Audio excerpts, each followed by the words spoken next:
Bismillahirrahmanirrahim. Assalamualaikum warahmatullahi wabarakatuh. Innal hamdalillah nahmaduhu wa nasta'inuhu wa nastaghfiruh wa na'udzu billahi min syururi anfusina wa min sayyiati a'malina. May yahdihillahu fala mudhillalah wa may yudlil fala hadiyalah. Asyhadu an la ilaha illallah wahdahu la syarikalah wa asyhadu anna Muhammadan abduhu wa rasuluhu la nabiyya ba'da. A'udzu billahi minasyaitonir rajim. Bismillahirrahmanirrahim. Ya ayyuhalladzina amanu taqullaha haqqa tuqatih wa la tamutunna illa wa antum muslimun. Ya ayyuhalladzina amanu, wahai orang-orang yang beriman, bertakwalah kalian kepada Allah Subhanahu wa taala, manutlah kalian kepada Allah Subhanahu wa taala dengan sebenar-benarnya takwa. Dan janganlah kalian sekali-kali meninggalkan dunia ini atau mati, atau bahasanya berusahalah kalian ya untuk mengambil suatu jalan ya, yaitu menuju kematian, kecuali dalam keadaan akhirnya itu dalam keadaan muslim, dalam keadaan Islam, insya Allah.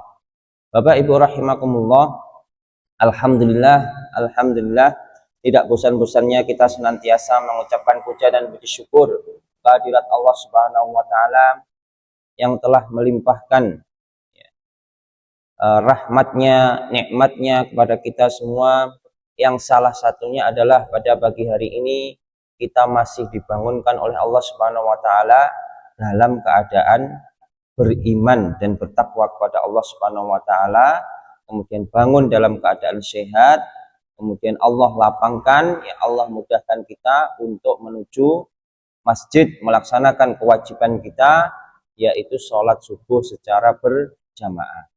Sholawat serta salam senantiasa tercurah kehadirat junjungan kita, uswatun hasanah kita, idola kita, Rasulullah Muhammad Sallallahu Alaihi Wasallam, kepada seluruh keluarganya, para sahabat-sahabatnya, serta generasi setelahnya yang senantiasa menggenggam teguh Al-Quran dan Sunnah hingga akhir zaman. Semoga kita termasuk di dalamnya, insya Allah. Amin.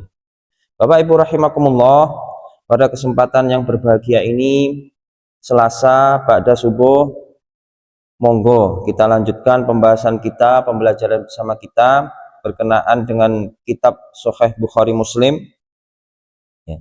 Memang sebaiknya hadis-hadis yang dibawakan itu bersarah, ya. Maksudnya hadis riwayat sinten, misalnya niki kitab Bukhari Muslim, sehingga kita bisa mengetahui atau kita bisa mengecek, kita bisa meruntut apakah hadis tersebut sahih atau benar, atau hadis tersebut hadis yang lemah, atau bahkan termasuk hadis yang palsu.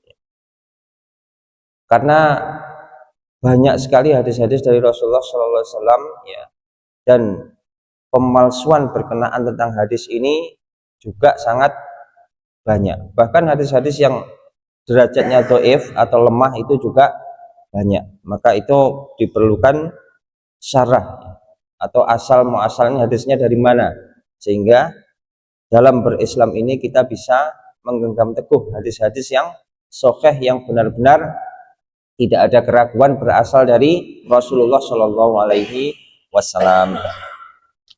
Bapak Ibu rahimakumullah, masih di bab 1 nggih, bab 1 berkenaan dengan iman. Kitab Sahih Bukhari Muslim bab 1 yaitu tentang iman.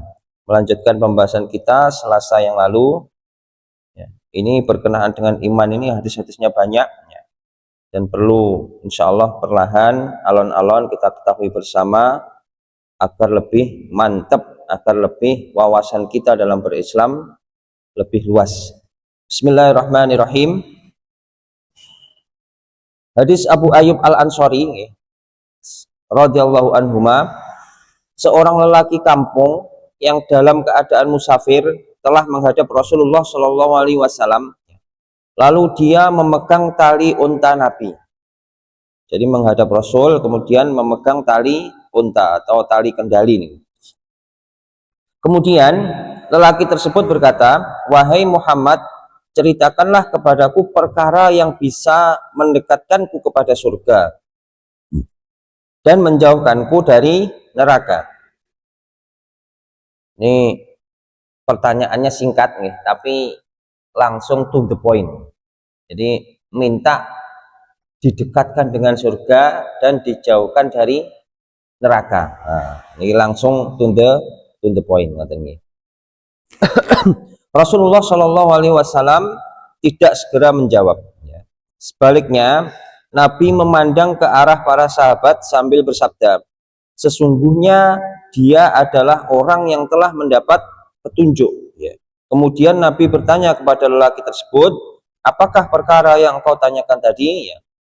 Jadi karena pertanyaannya ini to the point langsung, minta didekatkan ke surga, dijauhkan dari neraka. Nah, ini merupakan suatu perkara yang besar atau pertanyaan yang besar. Insya Allah semua ingin masuk surga dan tidak ingin masuk neraka. Nah, ini maka Rasulullah SAW berkata kepada para sahabatnya, "Nah, ini orang ini sedang mendapat petunjuk." Karena beliau menanyakan atau orang tadi bertanya tentang sesuatu yang hak, sesuatu yang atau itu termasuk keimanan gitu, keimanan terhadap adanya surga dan neraka. Kalau tidak punya iman tentang itu, buatan mungkin bertanya tentang itu, karena itu adalah sesuatu yang gaib, kita belum tahu surga itu seperti apa, neraka itu seperti apa, kita belum tahu kecuali apa yang Allah kabarkan dari Al-Quran dan Sunnah, dan itu tetap merupakan sesuatu yang gaib. Tetapi dengan pertanyaan orang tadi, berarti orang tadi yakin bahwasanya surga dan neraka itu memang benar adanya, sehingga Rasulullah mengatakan, "Nah, orang ini dapat petunjuk." Lelaki tersebut mengulangi pertanyaannya. Lalu Rasulullah Shallallahu Alaihi Wasallam bersabda, "Engkau hendaklah mengabdikan diri kepada Allah, jangan menyekutukannya dengan sesuatu. Dirikanlah sholat, keluarkanlah zakat, dan pulihkanlah hubungan kekeluargaan. Sekarang lepaskanlah unta ini." Jadi mau ikut moro-moro Rasulullah ditahan. Unta ini Rasulullah mau dicekel tali ini ngoten ditahan, tidak oleh ngalih rien ditakok ini dua. Ini jawaban Rasulullah SAW yaitu yang pertama tadi, janganlah menyekutukan Allah dengan sesuatu. Jadi ini syirik nih. Jadi apabila kita beriman kita yakin bahwasanya Allah Subhanahu wa taala adalah zat yang berhak untuk diibadahi, zat yang berhak untuk disembah, maka keimanan kita ini harus benar-benar dimurnikan tanpa menyekutukan dengan sesuatu apapun. Niki yang paling utama karena ini syirik niki adalah dosa yang paling besar, karena dengan syirik ini sudah nggak diampuni. Apabila syiriknya ini terbawa sampai mati, naudzubillah min dzalik, maka amalnya tidak ada gunanya. Itu seperti orang-orang musyrik yang di Mekah dulu. Mereka percaya bahwasanya Allah itu ada. Mereka juga yakin bahwasanya yang menciptakan langit, menciptakan bumi itu Allah. Tapi mereka menyekutukan dengan berhala. Apakah mereka orang buruk dalam arti yang senantiasa buruk? Bukan. Mereka juga orang-orang yang memiliki kebaikan, suka bersedekah, suka membantu orang lain. Tapi sungguh dengan kesyirikan ini, maka kebaikan yang ada itu tidak ada manfaatnya. Karena syirik ini adalah dosa yang paling besar. Jadi ini yang perlu kita berhati-hati terhadap dosa syirik. Jadi cukuplah Allah, hanya Allah gitu. Kalau napa niku di sistem perpolitikan gitu ada demokrasi niku napa dari rakyat untuk rakyat oleh rakyat. Nah, ini kalau kita berbicara tentang iman kita berbicara tentang perkara Islam itu dari Allah untuk Allah dan kita yang mengerjakannya. Jadi dari Allah Allah yang menciptakan langit dan bumi, Allah yang memelihara segala sesuatu untuk Allah. Jadi apa yang kita lakukan itu semuanya untuk Allah, tidak menduakan. Oleh siapa? Ya, manusia yang mengusahakannya, manusia yang beribadah. Ngoten nggih. Kita lanjutkan. Hadis Abu Hurairah radhiyallahu anhu, seorang lelaki kampung telah datang menghadap Rasulullah Shallallahu alaihi wasallam lalu berkata, "Wahai Rasulullah Shallallahu alaihi wasallam, tunjukkanlah kepadaku suatu amalan yang membuatku masuk surga." Ini sama tapi redaksi hadisnya beda. Rasulullah Shallallahu alaihi wasallam bersabda, "Engkau hendaklah mengabdikan diri kepada Allah. Jangan menyekutukannya dengan sesuatu. Dirikanlah sholat sebagaimana yang diwajibkan dan keluarkanlah zakat yang diwajibkan serta berpuasa pada bulan Ramadan." Lalu orang-orang itu berkata, "Demi Allah yang berkuasa ke atas diriku, aku tidak akan menambah atau menguranginya sama sekali apa yang telah dijelaskan kepadaku." Setelah orang itu pergi, Rasulullah Shallallahu alaihi wasallam pun bersabda, "Siapa yang ingin melihat ahli surga, maka lihatlah kepada lelaki ini." Jadi sebenarnya berislam itu mudah, berislam itu gampang, gitu. Dan insya Allah menggapai surga itu juga sesuatu yang gampang. Gampang dalam arti sudah ada petunjuknya, ngoten nggih. Tinggal kita mengimani, tinggal kita melaksanakannya. Sami'na wa ata'na. Kami mendengar dan kami taat. Nah, niku orang itu tadi nggih yang bertanya kepada Rasulullah sallallahu alaihi wasallam, yang pertama, dia tidak berbuat syirik atau tidak menyekutukan Allah dengan sesuatu apapun. Jadi pokoknya lek njaluk nggih teng Allah, lek sambat nggih teng Allah, lek berkeluh kesah nggih kepada Allah Subhanahu wa taala. Bahkan sandale ilang nggih sambate teng Allah Subhanahu wa taala. Ya Allah, sandalku ilang. Ya Allah, napa? Kula sakit. Ya Allah, kula kelangan ya terus duanten Allah. Sedanten hanya kepada Allah Subhanahu wa taala. Itulah keimanan yang murni. Kemudian apa tadi? Mendirikan sholat 5 waktu nggih. Sholat 5 waktu, mengeluarkan zakat dan berpuasa di bulan Ramadan. Berpuasa di bulan Ramadan. Niki Rasulullah Shallallahu alaihi wasallam sudah mengsabdakan atau mengatakan bahwasanya itulah ahli surga. Orang ini ahli surga. Nah, jadi sakjane niku mboten neko-neko, mboten maneh-aneh nggih. Butuhe iki ya ndak akeh, ndak merono-merono nggih, ndak butuh roh kono roh kene, cukup dengan apa? Tidak menyekutukan Allah.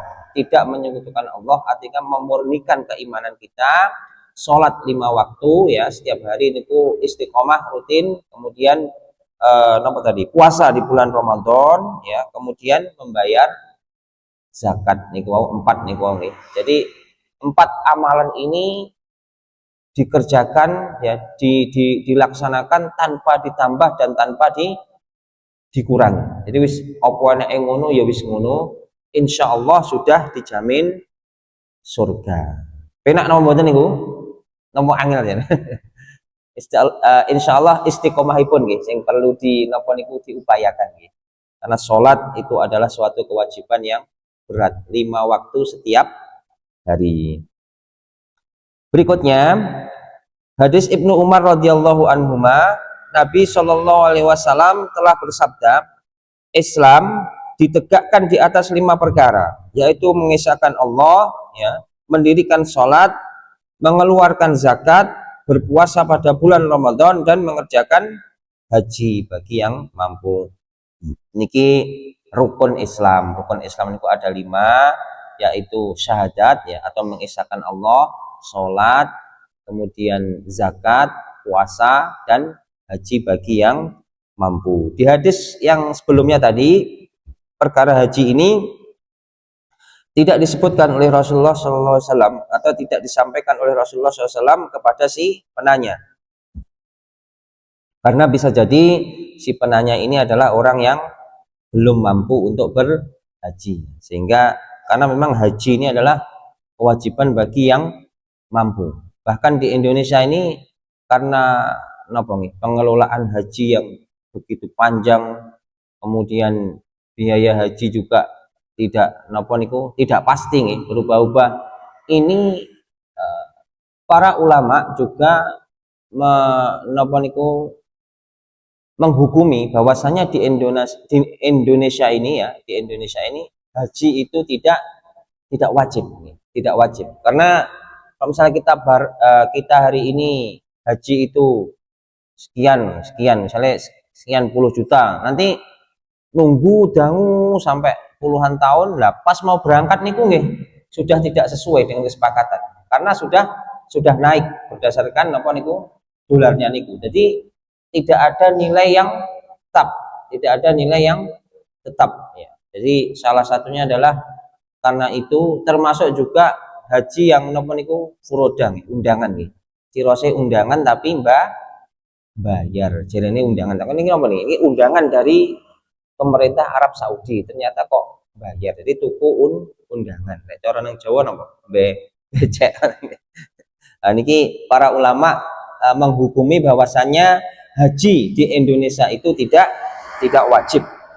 Berikutnya diriwayatkan dari Ibnu Abbas radhiyallahu anhu, katanya rombongan Abdul Qais telah datang berjumpa Rasulullah Shallallahu alaihi wasallam lalu berkata, "Wahai Rasulullah, kami berasal dari perkampungan Robi'ah. Hubungan kami dan engkau terhalang oleh orang-orang kafir Bani Mudhar. Dan karena itu kami tidak dapat datang menemui kecuali pada bulan haram, yaitu bulan Dzulqa'dah, Dzulhijjah, Muharram dan Rajab. Oleh karena itu, perintahkanlah kami dengan sesuatu yang mampu kami lakukan dan kami sampaikan kepada orang lain." Lalu Rasulullah Shallallahu alaihi wasallam bersabda, "Aku memerintahkan kamu 4 perkara dan melarang kamu 4 perkara." Nabi menyuruh mereka untuk beriman kepada Allah yang Maha Esa. Lalu Nabi bertanya, "Apakah Anda tahu artinya beriman kepada Allah?"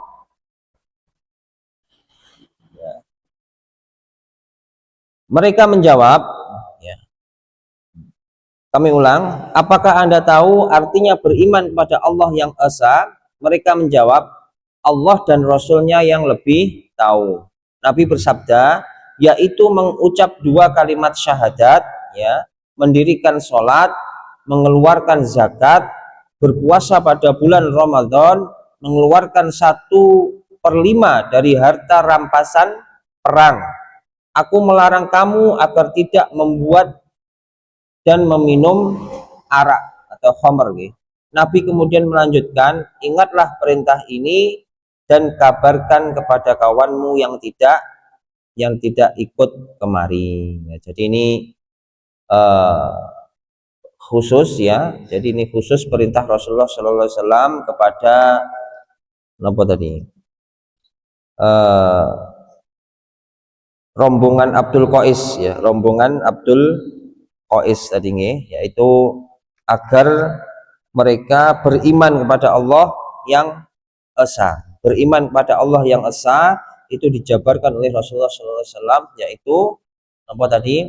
Bersyahadat, ya, mengucapkan 2 kalimat syahadat, mendirikan sholat, mengeluarkan zakat, berpuasa di bulan Ramadan, dan mengeluarkan 1/5 dari harta rampasan perang itu untuk disedekahkan. Jadi napa niku wallahualam bisawab, mungkin napa niku kabilah ini adalah kabilah yang baru berperang nama pripun wallahualam bisawab, jadi mendapatkan harta rampasan perang yang banyak. Jadi di sini ada perkara tentang pembagian harta rampasan perang, yaitu mengeluarkan 1/5.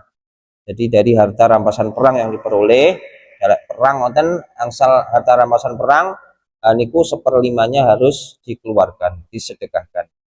Berikutnya diriwayatkan dari Mu'az radhiyallahu anhu, katanya, "Aku diutuskan oleh Rasulullah Shallallahu alaihi wasallam, ya. Nabi bersabda, engkau akan mendapati golongan ahli kitab. Ahli kitab niku saniki nggih orang-orang Yahudi dan orang-orang Nasrani. yaitu orang-orang yang mendapatkan kitab juga, ngoten nggih. Oleh karena itu, ya, berdakwahlah kepada mereka supaya mengucap dua kalimat syahadat. Berdakwahlah kepada dua ahli kitab tadi supaya mengucap dua kalimat syahadat. Jika mereka menerima dua kalimat syahadat tersebut, ajarkanlah mereka bahwa Allah mewajibkan kepada mereka mendirikan sholat 5 waktu sehari semalam. Sekiranya mereka tetap mentaati perintah tersebut, ajarkanlah pula kepada mereka bahwa Allah mewajibkan kepada mereka agar mengeluarkan zakat. Jika mereka tetap mentaatinya, beritahulah mereka supaya berhati-hati terhadap harta mereka dan takutlah doa orang yang teraniaya, karena doa mereka adalah mustajab.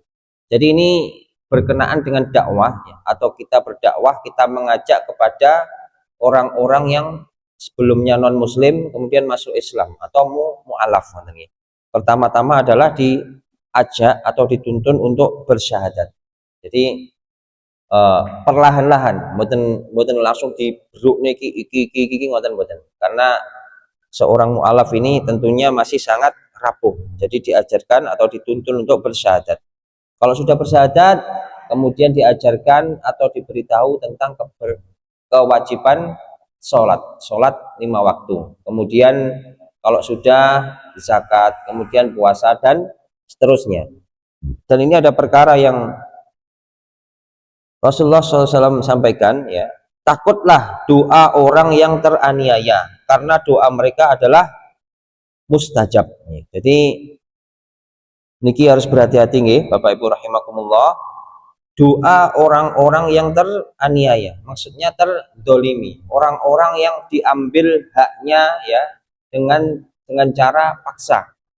Jadi orang-orang yang diambil haknya atau mungkin disakiti dengan cara-cara yang tidak syar'i. Ini mereka adalah orang-orang yang teraniaya. Antara orang-orang yang teraniaya ini dengan Allah Subhanahu wa taala itu sudah tidak ada lagi pembatas, sudah tidak ada lagi penutup. Jadi kalau misalnya kula ngeten iki nggih, ndonga kepada Allah Subhanahu wa taala niku nggih napa niku nggih wala bisawab, semoga segera dikabulkan. Mungkin Allah mengabulkan dengan cara yang lain, nah, itu banyak cara. Tetapi khusus untuk orang-orang yang teraniaya, ini doanya mustajab. Napa niku nyuwun menengadahkan ke langit orang-orang yang teraniaya tadi, minta berdoa kepada Allah Subhanahu wa taala, doanya langsung dikabulkan. Nah, makanya kita ini harus hati-hati. Pun kita, ya, untuk saya pribadi dan jenengan, ya, jenengan sekalian tuh, kalau misalnya kita sedang teraniaya, ingatlah kepada Allah, mintalah kebaikan kepada Allah Subhanahu wa taala, mintalah surga, kalau perlu surga firdaus, ya. Karena orang yang teraniaya ini kesempatan, doanya mustajab. Tapi keumumannya orang yang teraniaya niki nggih mergo nesu dengan, ya, yang menganiaya, ya, sing didongakne malah sing menganiaya. Padahal ini adalah saat-saat yang mustajab. Apabila naudzubillah min dzalik, kita sedang teraniaya, itu menengadahkan tangan ke langit, minta kepada Allah Subhanahu wa taala, berdoalah kebaikan tentang, ya, kalau bisa diri kita sendiri, minta surga firdaus, ya. Karena pada saat itu doanya sedang mustajab, ya. Tidak ada hijab antara kita atau orang yang teraniaya dengan Allah Subhanahu wa taala. Jadi kalau minta itu langsung dikabulkan. Nah, ini keutamaan nggih sinten sing pengen dianiaya nggih. Oh ternyata nggih. Tapi kalau napa niku qadarullah kita mengalami itu, maka kalau bisa berdoalah untuk pribadi kita sendiri. Berdoalah untuk kebaikan kita sendiri, ngoten nggih. Karena ini ku mustajab niku. Bismillahirrahmanirrahim. Diriwayatkan dari Abu Hurairah radhiyallahu anhu, katanya, setelah Rasulullah Shallallahu alaihi wasallam wafat, Abu Bakar radhiyallahu anhu terus memegang tampuk pemerintahan sebagaimana yang diamanahkan oleh Nabi Shallallahu alaihi wasallam.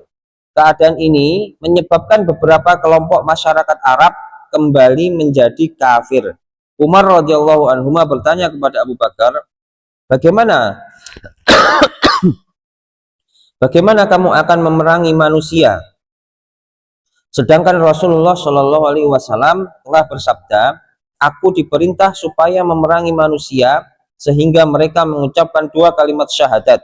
Siapa yang mengucapkannya berarti dia dan hartanya bebas dari aku, kecuali apa yang dibenarkan oleh syariat, dan segala-galanya terserahlah kepada Allah Subhanahu wa taala untuk menentukannya. Abu Bakar menjawab, demi Allah, aku akan memerangi mereka yang membedakan antara sholat dan zakat, karena zakat merupakan tuntutan terhadap harta. Demi Allah, andai kata mereka enggan membayar zakat tersebut, sedangkan mereka pernah membayarnya kepada Rasulullah Shallallahu Alaihi Wasallam, aku tetap akan memerangi mereka. Jadi Bapak Ibu rahimakumullah, pada saat Rasulullah Shallallahu Alaihi Wasallam itu seto meninggal, maka tampuk kepemimpinan kaum muslimin itu pertama-tama kali dipegang oleh Abu Bakar radhiyallahu anhu. Karena banyak sekali kabilah-kabilah Arab nih, suku-suku di Arab itu yang dulunya pada masa Rasulullah Shallallahu Alaihi Wasallam itu masih hidup, ya, itu mereka juga membayar zakat. Mereka membayar zakat. Kemudian pada saat Rasulullah Shallallahu Alaihi Wasallam itu meninggal, ada sebagian kabilah-kabilah atau suku-suku itu yang kemudian membelot, tidak mau membayar zakat. Bisa jadi mereka mengira bahwasanya zakat niku dikirone ya wis tinggi untuk Nabi Muhammad SAW, atau zakat niku adalah sesuatu yang disyaratkan atau diperintahkan oleh Nabi Shallallahu Alaihi Wasallam, ya, tidak dari Allah Subhanahu Wa Taala. Padahal zakat, ya, yang dimaksud ini adalah zakat yang rukun, zakat yang diperintahkan oleh Allah Subhanahu Wa Taala dan merupakan rukun Islam. Sehingga pada saat para kabilah atau para suku-suku yang tidak mau membayar zakat ini, oleh khalifah pertama yaitu Abu Bakar As-Siddiq radhiyallahu anhu, ini diperangi agar mau membayar zakat kembali. Karena sebelumnya mereka sudah bayar, beda dengan kasusnya yang tadi seorang mu'alaf, ya. Nah, ini beda. Kalau mu'alaf ini harus pelan-pelan, syahadat dulu, sholat dulu, baru zakat. Tapi ini adalah kabilah-kabilah yang dulunya memang sudah pernah membayar zakat, kemudian mangkir, kemudian tidak mau membayar zakat karena dianggap kewajiban tersebut hanya untuk Rasulullah Shallallahu Alaihi Wasallam. Nah, ini napa niku ada pelajaran di sini nggih, bahwasannya seorang muslim, ya, itu tidak boleh memisahkan rukun Islam. Jadi rukun Islam itu satu kesatuan yang utuh. Jadi syahadat, sholat, zakat, puasa, ini serta haji bagi yang mampu, itu satu kesatuan yang utuh, tidak bisa dipisahkan. Misalnya wis aku syahadat tok, wis aku sholat tok, wis aku napa niku zakat tok, atau puasa tok, atau haji tok, bentahun haji tok. Nah, ini napa niku dilarang, karena rukun Islam itu adalah satu kesatuan yang utuh. Bahkan itu tadi di dalam kisah tadi, ya, Abu Bakar radhiyallahu anhu memerangi, ya, kabilah yang tidak mau membayar zakat. Di tasik sholat masih bersyahadat, ya, masih menggenggam teguh syahadat, masih sholat, masih juga puasa di bulan Ramadan. Bahkan kalau zaman itu masih juga berhaji, tapi tidak belum bayar zakat. Niki sudah diperangi oleh khalifah pada masa itu, karena dia memisahkan satu rukun, ya. Rukun itu adalah sesuatu yang harus ada. Makanya tadi pada waktu Umar radhiyallahu anhu bertanya, oh, kan itu sudah bersyahadat, ya, itu kan sudah bersyahadat, itu kan juga sholat, kenapa kok diperangi? Maka Abu Bakar jawabannya tadi, karena mereka sudah pernah membayar zakat, dan zakat itu merupakan satu kesatuan dalam rukun Islam, maka barang siapa yang memisahkan, ya, atau mengeluarkan salah satu dari rukun Islam, itu harus diperangi atau didakwai lah bahasanya gitu kalau zaman sekarang gitu. Oke, zaman sekarang tidak zakat, perangi ngoten nggih. Dielekne, diajak, didakwahi terus-menerus hingga mau kembali kepada agama yang lurus. Demikian Bapak Ibu rahimakumullah, sedikit yang bisa kita pelajari bersama. Semoga bermanfaat, semoga menambah kekokohan kita, ya, hasanah keislaman kita, hasanah kita dalam berislam, sehingga insya Allah apa yang nikmat yang Allah berikan kepada kita ini, yaitu berupa iman, Islam, yaitu senantiasa ada pada dada kita hingga kita bertemu dengan wajah Allah. Amin, amin ya rabbal alamin. Monggo ada pertanyaan? Mboten? Alhamdulillah. Monggo kita tutup dengan doa kafaratul majelis. Subhanakallahumma wa bihamdika asyhadu alla ilaha illa anta astaghfiruka wa atubu ilaik. Wassalamualaikum warahmatullahi wabarakatuh. أضفيت على الحسن العبقى